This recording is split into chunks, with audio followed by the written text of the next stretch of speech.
Hello and welcome to অনুশীলন plus.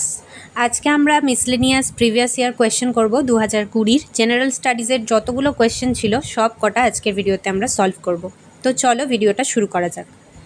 প্রথমেই আছে সংকট উষ্ণতার নিচে উপযুক্ত চাপে গ্যাস তরলে পরিবর্তিত হয় কারণ। তো উপযুক্ত চাপ দিলে কোনো গ্যাস তরলে পরিবর্তিত হয়, সেটা কোন ক্রিটিক্যাল উষ্ণতার বা ক্রিটিক্যাল টেম্পারেচারের নিচে। তো সেটা কি কারণে হয়? অণুগুলোর মধ্যে আন্তরাণবিক বল কাজ করে, ইন্টারমলিকুলার ফোর্স কাজ করার জন্য এই ঘটনাটি ঘটে। পরের কোয়েশ্চেন, ভারতীয় সংবিধান অনুসারে কি প্রকারের নাগরিকত্ব প্রদান করা হয়? তো সিটিজেনশিপ বা নাগরিকত্ব যেটা প্রদান করা হয় সেটা হচ্ছে ভারতীয় সংবিধানে একটি মাত্র, অর্থাৎ সিঙ্গেল সিটিজেনশিপ। তো এই ধারণাটা ব্রিটেন থেকে নেওয়া হয়েছিল যে আমরা যদি অন্য কোনো দেশের নাগরিকত্ব অ্যাকসেপ্ট করি তাহলে অটোমেটিক্যালি আমাদের ইন্ডিয়ান নাগরিকত্ব চলে যাবে। পরের কোয়েশ্চেন, নিম্নলিখিতগুলির মধ্যে ফল পাকানোর জন্য কোনটি ব্যবহার করা হয়? তো ফল পাকানোর জন্য ইথিলিন গ্যাস ব্যবহার করা হয়। পরে নিম্নোক্ত কোন নৃত্যশিল্পী সংশোধনাগারগুলির বাসিন্দাদের জন্য যুগান্তকারী উদ্যোগ নিয়েছিলেন? তো নৃত্যশিল্পী এখানে সবাই নৃত্যশিল্পী, তবে অলকানন্দা রায় ইনি এই যুগান্তকারী উদ্যোগটি নিয়েছিলেন। পশ্চিমবঙ্গের প্রখ্যাত নৃত্যশিল্পী অলকানন্দা রায় সংশোধনালয়ের বন্দীদের জন্য যুগান্তকারী উদ্যোগ নিয়েছিলেন। তিনি বন্দীদের নৃত্যের মাধ্যমে মূল ধারায় ফিরিয়ে আনার জন্য লাভ থেরাপি বা নৃত্য থেরাপি ব্যবহার করেছিলেন। পরের কোয়েশ্চেন, বিজয়নগর রাজ্যের রাজধানীর নাম কী ছিল? তো বিজয়নগর সাম্রাজ্য তার রাজধানী ছিল হাম্পিতে, যেটা বর্তমানে কর্ণাটকে রয়েছে, তুঙ্গভদ্রা নদীর সাউদার্ন তীরে রয়েছে, মানে দক্ষিণ তীরে রয়েছে হাম্পি শহরটি। এটি একটি ইউনেস্কো ওয়ার্ল্ড হেরিটেজ সাইট। পরে তেজস্ক্রিয়তার এসআই একক কী? তেজস্ক্রিয়তার এসআই একক হচ্ছে বেকারেল। পরে ঝুলন গোস্বামীর বায়োপিকে কে নাম ভূমিকায় অভিনয় করেছেন, মানে কে ঝুলন গোস্বামীর ভূমিকায় অভিনয় করেছেন? তো অনুষ্কা শর্মা ইনি ঝুলন গোস্বামীর ভূমিকায় অভিনয় করেছেন। তো ঝুলন গোস্বামীর যে বায়োপিকটা সেটার নাম হচ্ছে চাকদা এক্সপ্রেস। এটাও কোনো একটা পরীক্ষাতে এসেছিল যে ঝুলন গোস্বামীর বায়োপিকের নাম কি, সেটা হচ্ছে Chakda express. The movie is a biographical sports drama inspired by the journey of Jhulan Goswami. তো ঝুলন গোস্বামীর এটা বায়োগ্রাফি, যেখানে তার ওঠা নামা বিভিন্ন রকম পলিটিক্স, ক্রিকেট সংক্রান্ত সেগুলো নিয়ে দেখানো হয়েছে। এছাড়া তাপসী পান্নু ইনি অভিনয় করেছিলেন হচ্ছে মিতালি রাজের একটি বায়োগ্রাফিতে, যেটা হচ্ছে সাবাস মিঠু। সাবাস মিঠু। পরের কোয়েশ্চেন, বলিউডের বিখ্যাত চলচ্চিত্র হায়দার কোন ইংরাজি নাটক থেকে অনুপ্রাণিত? তো এই চলচ্চিত্র হায়দার সেটা ইংরাজি নাটক শেক্সপিয়ারের লেখা হ্যামলেট থেকে অনুপ্রাণিত। Option D. Vishal Bhardwaj 2014 film, মানে বিশাল ভারদ্বাজের 2014 ফিল্মটা Haider is a modern day adaptation of William Shakespeare's tragedy Hamlet set amidst the insurgency hit Kashmir conflicts of 1995। 1995-এ কাশ্মীর কনফ্লিক্ট নিয়ে এই ফিল্মটা ছিল। পরে নিম্নলিখিত কোন অধিকারটি ভারতীয় সংবিধান অনুসারে আর মৌলিক অধিকার বলে গণ্য হয় না, মানে কোনটা এর মধ্যে ফান্ডামেন্টাল রাইটস নয়? তো এর মধ্যে শিক্ষার অধিকার, ধর্মীয় আচরণের অধিকার, সাম্যের অধিকার, এগুলো সবই ফান্ডামেন্টাল রাইটসে পড়ে। সম্পত্তির অধিকার বা প্রপার্টি রাইটস এটা মৌলিক অধিকার থেকে বাদ দেওয়া হয়েছে এবং এটাকে বর্তমানে 300A এর উপধারাতে রাখা হয়েছে। তো এটা এখন লিগাল রাইট, কোনো ফান্ডামেন্টাল রাইট নয়। এখন এই রিসেন্টলি ফুটপাতে হাঁটা, মানে ফুটপাতে হাঁটতে পারা, এটা একটা ফান্ডামেন্টাল রাইট বলে ঘোষিত হয়েছে সুপ্রিম কোর্টের তরফ থেকে। যে আমরা ফুটপাতে দেখি অনেক সময় ব্লক করে রেখেছে কেউ, বা ফুটপাতের ওপর দিয়ে সাইকেল চালিয়ে চলে যাচ্ছে, তো সেগুলো আর চলবে না। ফুটপাতটা হাঁটার জন্য, তার মানে ফুটপাতে হাঁটার অধিকার রয়েছে মানুষের, আর সেটা একটা ফান্ডামেন্টাল রাইটে পড়ছে। এরপরে গ্রেটা থুনবার্গ, এটা থুনবার্গ হতো, গ্রেটা থুনবার্গ কে? তো গ্রেটা থুনবার্গ ইনি ছিলেন খুবই ছোট বয়সে, টিনেজ বয়সে প্রায় ইনি মানে ক্লাইমেট নিয়ে লড়াই করেছিলেন।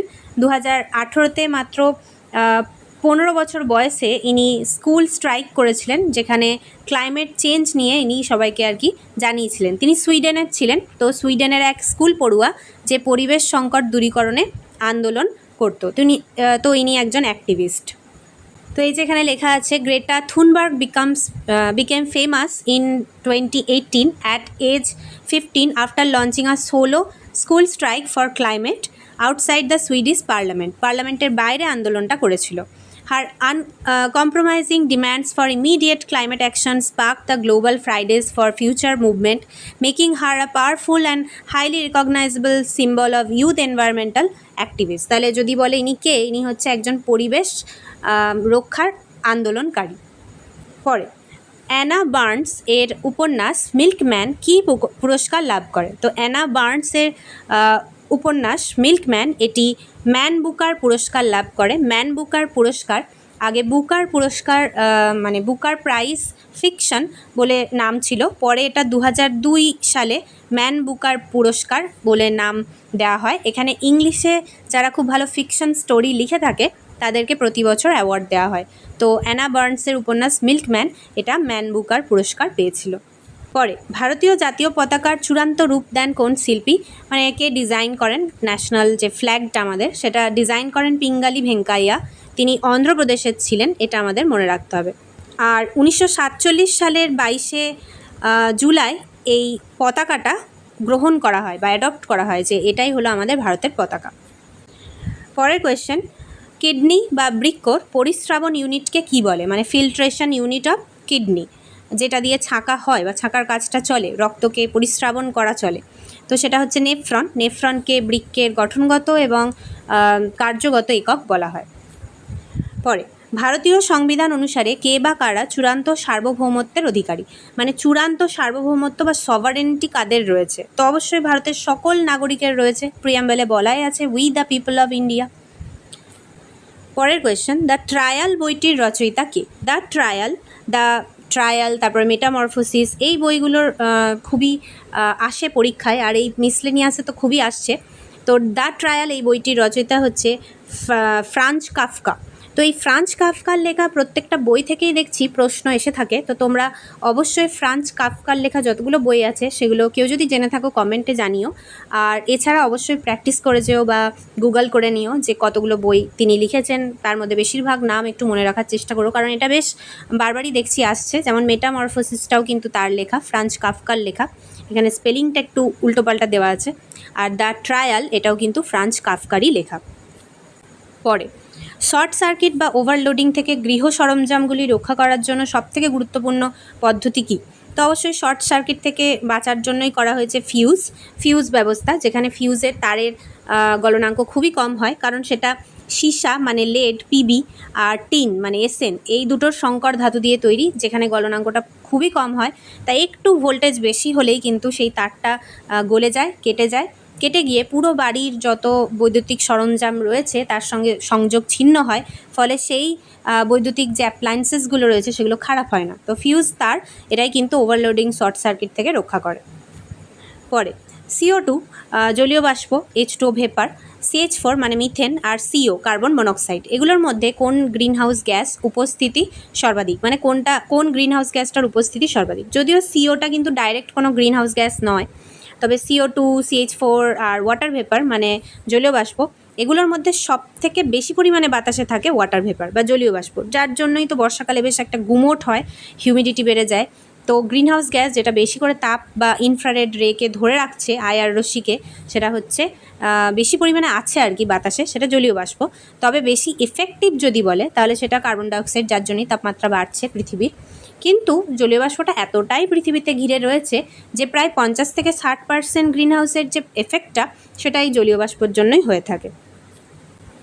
পরে ভারতীয় সংবিধানের কোন ধারা অস্পৃশ্যতা বা আনটাচেবিলিটি দূরীকরণ সেটার সঙ্গে জড়িত? তো এটা ফান্ডামেন্টাল রাইটসেই পড়ে, আর এটা ধারা 17তে রয়েছে, 17 নম্বর আর্টিকেলে রয়েছে।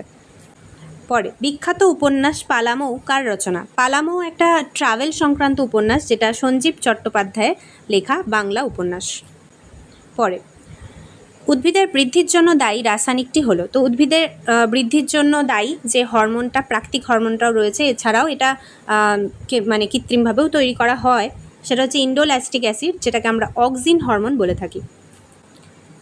পরে নিবারণ চক্রবর্তী রবীন্দ্রনাথ ঠাকুরের কোন উপন্যাসের চরিত্র এবং তার উপজীবিকা কী? তো এখানে নিবারণ চক্রবর্তী এটা রবীন্দ্রনাথের যে শেষের কবিতা উপন্যাস সেখানকার একটা চরিত্র, যার উপজীবিকা ছিল কবি, তিনি ছিলেন আর কি কবি।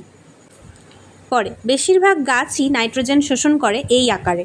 তো বেশিরভাগ গাছ নাইট্রোজেন শোষণ করে থাকে নাইট্রেট, নাইট্রাইট আর ইউরিয়া, এই তিনটে আকারেই কিন্তু নাইট্রোজেনকে পেয়ে থাকে। আর নাইট্রোজেন উদ্ভিদের বৃদ্ধির জন্য প্রচণ্ড দরকার। আর প্রোটিনের যে অণু হয় তাতে NH2 অ্যামিন গ্রুপটা থাকে, সেখানেও নাইট্রোজেন তার মানে দরকার, অর্থাৎ প্রোটিন তৈরির জন্য নাইট্রোজেন দরকার। আর প্রোটিনকে বলা হয় building block of the body, অর্থাৎ একটা বডি বা দেহ, জীবদেহ গঠনের জন্য প্রোটিন খুবই গুরুত্বপূর্ণ। আর প্রোটিন তৈরি হয় পলিপেপটাইড চেন বা অ্যামিনো অ্যাসিডের চেন দিয়ে, আর যেখানেও কিন্তু এই অ্যামিন গ্রুপটা থাকে NH2, যেখানেও অবশ্যই নাইট্রোজেন দেখতেই পাচ্ছ দরকার। পরের কোয়েশ্চেন, নিম্নোক্ত কোনটি একটি ছোট্ট মেয়ের কাহিনী? তো পলিয়ানা এটা একটা ছোট্ট মেয়ের কাহিনী, যেখানে 11 বছরের পলিয়ানা নামক মেয়ে, সে অনাথ ছিল, কিন্তু তারপরও তার দৃষ্টিভঙ্গিতে সবসময় একটা ইতিবাচক ব্যাপার থাকতো, মানে সে সবসময় পজিটিভ চিন্তা করতে পারতো আর সব কিছুর মধ্যে একটা পজিটিভনেস দেখতে পারতো আর সেই নিয়ে এগিয়ে যাওয়ার চেষ্টা করতো। সেটা নিয়েই এই কাহিনীটা। পরে, একটি গ্যাসের বাষ্প ঘনত্ব 32 হলে গ্যাসটির আণবিক ওজন কত? তো আণবিক ওজনকে M দিয়ে ডিনোট করে, মলিকিউলার ওয়েট, সেটা হচ্ছে M সমান 2D, মানে 2 ইন্টু বাষ্প ঘনত্ব, তাহলে 32 ইন্টু 2, তার মানে 64 হবে আণবিক ওজন। পরে, মানুষের পাচনতন্ত্রে কোন উৎসেচকটি খাদ্যের সঙ্গে প্রথম মিলিত হয়? তো মানুষের পাচনতন্ত্র মানে ডাইজেস্টিভ সিস্টেম শুরুই হচ্ছে মুখ থেকে, মাউথ থেকে। আর মাউথে যে লালারস রয়েছে সেখানে খরিত হয় টায়ালিন বা অ্যামাইলেজ নামের উৎসেচক, যেটা কার্বোহাইড্রেট বা শ্বেতসারকে হজম করতে সাহায্য করে। তাহলে প্রথমে খাদ্যের সঙ্গে যেটা মিলিত হয় সেটা হচ্ছে অ্যামাইলেজ, যেটাকে টায়ালিনও বলা হয়ে টায়ালিনটাকে স্যালিভারি অ্যামাইলেজ বলা হয়ে থাকে। তো অ্যামাইলেজ, স্যালিভারি অ্যামাইলেজ। পরে, কোন প্রত্নতাত্ত্বিক স্থানটি পশ্চিমবঙ্গে অবস্থিত? তো এইগুলোর মধ্যে মোগলমারি, এটা পশ্চিম মেদিনীপুরে রয়েছে প্রত্নতাত্ত্বিক স্থান, এটা পশ্চিমবঙ্গে অবস্থিত। আর এখানে গুপ্ত যুগের কিছু ছোঁয়া পাওয়া যায় বা ইতিহাস বুঝতে পারা যায় যে এটা গুপ্ত যুগের থেকে বিলং করে। এখানে বুদ্ধের মূর্তি এগুলো কিন্তু দেখতে পাওয়া যায়। পরে, যখন NaCl জলে দ্রবীভূত হয় তখন প্রতিটি আয়ন পরিবেষ্টিত থাকে। তো NaCl Na+ আর Cl- এই আয়ন দিয়ে তৈরি, এটা ক্রিস্টাল হয়, এগুলোর কিন্তু কোনো অণু হয় না। আয়নীয় যৌগের কিন্তু কোনো অণু হয় না, এই প্রশ্নটাও এসে থাকে যে কোন যৌগের কোনো স্বাধীন অণুর অস্তিত্ব নেই আয়নীয় যৌগের। তো NaCl মানে নুনের কেলাস, সেখানে একটা Na+ যে আয়ন রয়েছে তার চারিধারে 6টা Cl- থাকে, আবার একটা Cl- ঠিক সেমভাবে চারিদিকে 6টা Na+ থাকে। কিন্তু যদি এটাকে নুনটাকে জলে দিয়ে দেওয়া হয় তখন কিন্তু একটা Na+-এর চারিদিকে H2O অণু থাকবে, মানে জলের অণুই থাকবে। তো জলে দিলে কিন্তু জলের অণুই দিয়েই ঘেরা থাকে, তাহলে H2O অণু দ্বারা ঘেরা থাকে। পরে, ভাতের মাড়ে কয়েক ফোঁটা আয়োডিন যোগ করলে দ্রবণটা নীল বর্ণ ধারণ করে, এটা কি নির্দেশ করে যে ভাতের মাড়ে কি রয়েছে? তো অবশ্যই ভাতের মাড় বা আলুর যে রস তাতে স্টার্চ রয়েছে, স্টার্চ মানে শ্বেতসার, আর এই শ্বেতসারের মধ্যে আয়োডিন দিলেই সেটা বেগুনি বা নীল বর্ণ হয়ে যায়। তো এরা থেকে বোঝা যায় যে অবশ্যই তাতে শ্বেতসার বা স্টার্চ রয়েছে। শ্বেতসার বা স্টার্চ হচ্ছে আসলে গাছের জমানো গ্লুকোজ, যেটা গাছ সালোক সংশ্লেষ উৎপন্ন করে, সেটাই জমিয়ে রাখে গ্লুকোজটা, অতিরিক্ত গ্লুকোজটা, আর ওটাই শ্বেতসার বা স্টার্চ। পরে, ঋগ্বেদে যেটার উল্লেখ রয়েছে, তো এগুলোর মধ্যে 10 রাজার যুদ্ধ, যেটা পুরুষিনী বা রবি নদীর ধারে হয়েছিল, ইরাবতী নদীর ধারে, সেটাই ঋগ্বেদে উল্লেখ রয়েছে। পরে, নিচের কোন দেশগুলোর সাথে ভারতের স্থল সীমানা রয়েছে? তো অবশ্যই চীনের সাথেও রয়েছে, ম্যাকমোহন লাইন রয়েছে অরুণাচল প্রদেশের ওদিকে, তারপরে LOC রয়েছে, লাইন অফ অ্যাকচুয়াল কন্ট্রোল, আর এদিকে মায়ানমারের সঙ্গেও সীমানা রয়েছে, আফগানিস্তানের সঙ্গেও ডুরান্ড লাইন রয়েছে। তো এই তিনটে দেশের সঙ্গে কিন্তু ভারতের স্থল সীমানা রয়েছে। অপশান ডিটাই হতো উপরের সবকটি, তো উপরের সবকটি হতো অ্যান্সার। পরে, ডেঙ্গু রোগের বাহককে? তো ডেঙ্গু রোগের বাহক হচ্ছে এডিস মশা। ডেঙ্গু একটা ভাইরাসের জন্য হয়, ভাইরাসটার নাম ফ্ল্যাভি ভাইরাস। অ্যানোফিলিস মশার জন্য ম্যালেরিয়া হয়, আর কিউলেক্স মশার জন্য ফাইলেরিয়া বা গোদ নামক রোগটি হয়, যেখানে সমস্ত ইনফ্লেশন হয় বা ফুলে যায়। পরে, মঙ্গেশকরের আসল নাম কি? আমরা লতা মঙ্গেশকরের নাম শুনেছি, তো তার আসল নাম ছিল হচ্ছে হেমা। পরে তার নাম চেঞ্জ করে, মানে তার বাবার একটা নাটক ছিল, সেই নাটকের একটা ক্যারেক্টার ছিল লতা, তো সেখান থেকে তার নামটা চেঞ্জ করে লতা করে দেওয়া হয়, আগে ছিল হেমা। পরে, গোয়েন্দা দল গোয়েন্দা গণ্ড উপন্যাসের স্রষ্টা কে? তো গোয়েন্দা দল গোয়েন্দা গণ্ড উপন্যাসের স্রষ্টা হচ্ছে নলিনী দাস। পরে, Na+, Fa2+, CO3+, আর Zn2+, এগুলোর মধ্যে কোনগুলো অবস্থান্তর ধাতু আয়ন নয়? অবস্থান্তর ট্রানজিশনাল মেটাল নয় বলেছে, তো Na+ও নয়, Znও নয়, এই দুটো কিন্তু ট্রানজিশনাল মেটাল। পরে বিখ্যাত গ্রন্থ the diary of a young girl এর রচয়িতা কোন দেশের নাগরিক? তো the diary of a young girl এটা ওই জার্মানিতে জুইস কমিউনিটি থাকতো, সেখানে জুইসদের ওপর অত্যাচার হয়েছিল, সেগুলো নিয়েই সেখানে একটি মেয়ে ছিল, টিনেজার গার্ল ছিল, যাদেরও ফ্যামিলিকে পালিয়ে আসতে বাধ্য হচ্ছিল। এরকম একটা মুভিতেও দেখেছিলাম। তো সেইটা ছিল হচ্ছে জার্মানির একজন মেয়ে, এবং সে জুইস ছিল, আর তার নাম হচ্ছে অ্যানি ফ্র্যাঙ্ক। তো তোমরা এটা সার্চ করে দেখতে পারো, the diary of a young girl. পরে রোহিঙ্গারা মূলত মায়ানমারের কোন অঞ্চলের বাসিন্দা? তো রোহিঙ্গা হচ্ছে সবথেকে বড় আর কি সবথেকে বড় শরণার্থী কমিউনিটি হচ্ছে রোহিঙ্গা, যারা বাংলাদেশে এখন শরণার্থী শিবিরে থাকে। বিভিন্ন এনজিওরা তাদেরকে দেখাশোনা করে, তাদের হয়ে কাজ করে, নানান রকম পরিষেবা দেয়, এছাড়া বাংলাদেশ সরকারও দেয়। তো রোহিঙ্গা হচ্ছে সবথেকে বড় শরণার্থী কমিউনিটি, যারা তাদের দেশ থেকে বিতাড়িত হয়ে অন্য একটা দেশে শরণার্থী শিবিরে আশ্রয় গ্রহণ করেছে। সেটা হচ্ছে বাংলাদেশে তারা আশ্রয় গ্রহণ করেছে। তারা অ্যাকচুয়ালি মায়ানমারের এই রাখাইন অঞ্চলের ছিল, বাট মায়ানমার সরকার তাদেরকে স্বীকৃত দেয়নি, এই জন্য তারা ওখান থেকে চলে আসতে বাধ্য হয়েছে। পরে সৌরশক্তি উৎপন্ন হয় কিসের মাধ্যমে? তো হাইড্রোজেনের যে ফিউশন বিক্রিয়া রয়েছে, নিউক্লিয়ার ফিউশন বা সংযোজন বিক্রিয়া, তার মাধ্যমে, যেখানে দুটো হাইড্রোজেন জুড়ে গিয়ে হিলিয়াম হয় আর প্রচুর তাপ উৎপন্ন হয়।